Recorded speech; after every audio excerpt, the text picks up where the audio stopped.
This next setup is going to be one that I really started doing in the gi years back, but it works super, super well in no gi.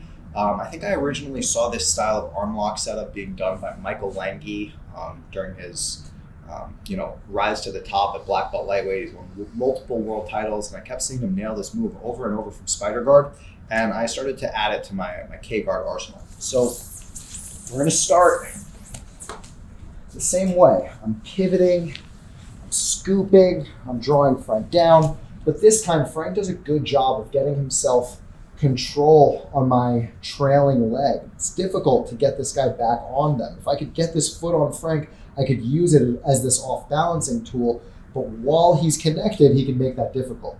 The good news for me is that while he's controlling my leg, we do have this connection that I can use to my advantage. So you guys can see while I'm sitting here talking and moving my leg around, my movement influences what happens with Frank's arm.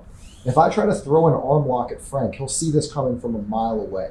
So what I'm going to do is I'm going to open my hips and I'm going to try and draw Frank over top of me.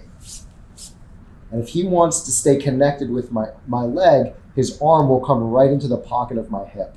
Once I draw Frank over me, I'm going to try and scoop with my right arm. I'm trying to cut behind their elbow, and I'm doing my best to really curl my elbow in and make their thumb and elbow point towards the ceiling. From here, I'm going to try and stay as tight as I can as I pass my right leg around the head.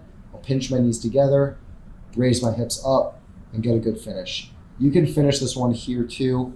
Honestly, this is like a pretty gnarly one. Be mindful of how you do this with your training partners. I don't really need to pass the leg over. I can totally finish it without it. But if you can, pass around the head and get the finish. Some people think this is like a flexibility move. For me, it was never really the case. It works really well if they make like a V grip. Other way. Yeah, if they grab your leg, trying to like kind of show you what time it is, they're making a really strong grip, draw it over top of you, pull this in, pass the leg around the head. I don't really feel like this is a flexibility move so long as you're really getting this arm over top of you. If I try to pull it in here, yeah, it definitely feels like it's a bit far and it takes a little bit of extra juice to get that leg over the head. If I can bring it close to me, very easy to make the arm lock happen. And then the icing on the cake would be if you could just pull your left leg in. But honestly, as long as you have good tension through the elbow, you should be able to make it happen without it. So one more time.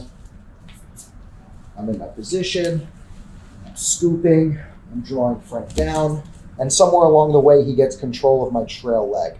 I'm going to draw him over top of me. I'm going to scoop, pull this guy in, let my legs pass through, and finish a good clean arm lock.